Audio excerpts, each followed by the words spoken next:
Zahid Eminov. Zahid Eminov geldi. Geldim ada geldim. Mesaj gönderebilirsen. Hı? De salam baba. Onu gönderdim ne diyor kız.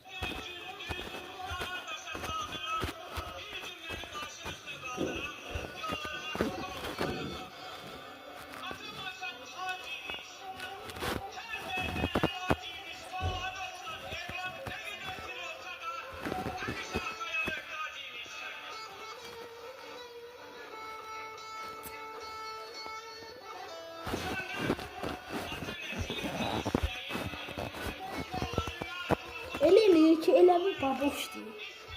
O boşunadım. O boşunadım evet. Hə. Yaxşı yazacağam.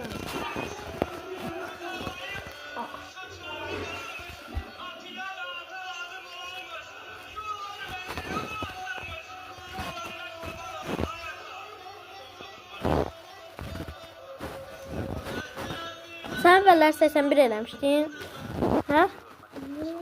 Kral, hə, sen. Hə, Tural? Hə, Tural? Hə, 81 eləmişdim. Atamın